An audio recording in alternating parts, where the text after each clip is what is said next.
السلام عليكم، ازيكم يا حبايبي؟ عاملين ايه؟ اخيرا الحمد لله.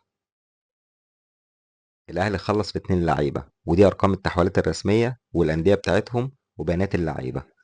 الكلام ده مش هتسمعه في اي حته تاني عندنا بس. ولما الكلام ده يطلع صح يبقى تعالى اشكرني بعد الفيديو.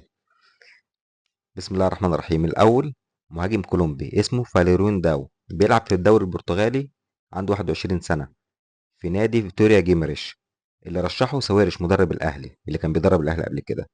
الصفقة دي خلصت بمليون وتمنمية ألف دولار بس في حوافز مليون ومتين ألف دولار، 600 ألف دولار. هم واثقين جدا في اللعيب بتاعهم وفي إمكانياته، وبيقولوا إن هو هيكسر الدنيا في الدوري المصري.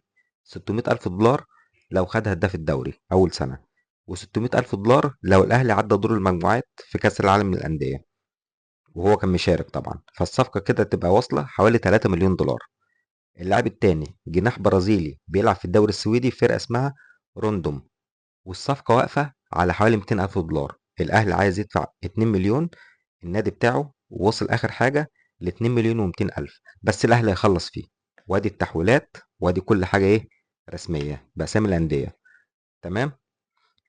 في بقى مفاجأة كبيرة كبيرة، خليك معايا آخر الفيديو عشان تعرفها. عارف إيه المفاجأة دي؟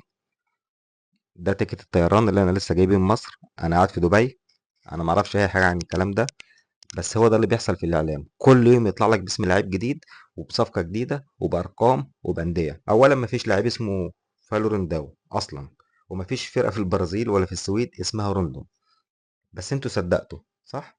هقول لك ليه، واشتري مني بقى في الآخر. والكلام اللي أنا بقوله لك ده على فعلا عن مسؤوليتي.